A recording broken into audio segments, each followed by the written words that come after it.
सासुर गोनी असासुर श्रावत दीना, ननद भोज मैं पर पंच रचो है, मोर नाम कहलीना।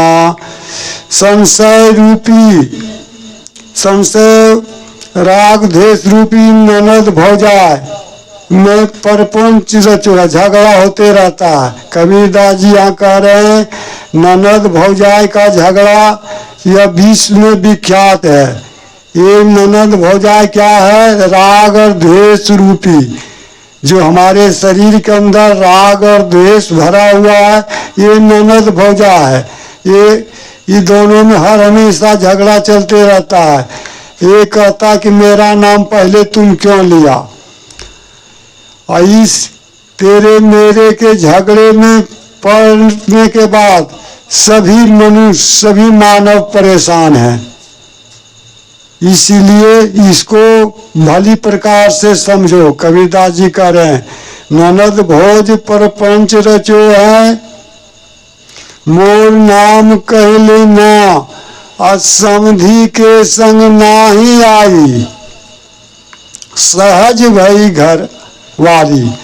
कबीरदास जी कह रहे हैं समधि, सम प्लस धी, समधि, सम मन समता, अधि मन बुद्धि, जिसकी बुद्धि समता रूपी हो, जिसका बुद्धि बदले में हमेशा एक समान रहे, वही समधि है।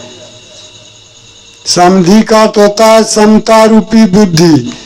तो ये मनोवृत्ति रूपी जो नारी है वो समधि के साथ नहीं गई, अर्थात निष्पक्ष बुद्धि के साथ नहीं रहकर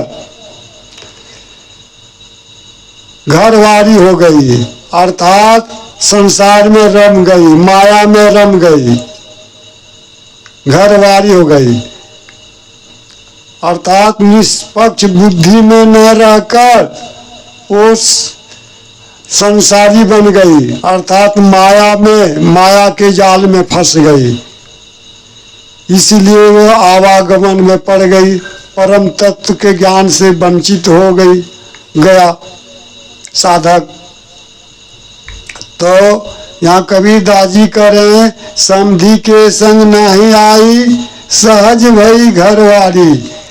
कहे कबीर सुनो भय संतो, पुरुष जन्म भो नारी। कबीरदास जी यहाँ कह रहे हे संत जनो सुनो, ये जो है मनोवृत्ति रूपी स्त्री का जन्म जीव रूपी पुरुष से ही हुआ है। ये मनोवृत्ति रूपी स्त्री का जन्म जीव रूपी पुरुष से हुआ है। इसलिए इसे अच्छी तरह से समझने की कोशिश करो। ये निष्पक्ष बुद्धि के साथ नहीं आई और घरवारी बन गई, अर्थात ये माया में जकड़ गई, इसलिए परम तत्व के ज्ञान से वंचित रह गई। ये मनोवृत्ति रूपी कहने का तात्पर्य है कि मनुष्य के साधक के भाव मन में जैसी इच्छा होती है वैसे ही उसके जैसी इच्छा अनुभव होता है। साधक की मनोवृत्ति जैसी होगी, मन में जैसे भाव की इच्छा होगी, साधक वैसा ही अनुभव करेगा। यदि साधक का इच्छा काम की ओर गया, वासना की ओर, तब साधक काम रूप का अनुभव करेगा।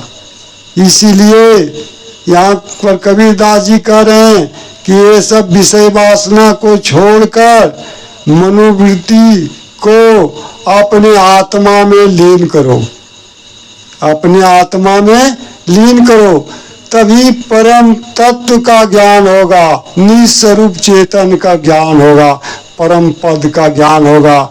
क्योंकि आत्मा ही अमर लोक है, निस्वरूप चेतन आत्मा ही अमर लोक है।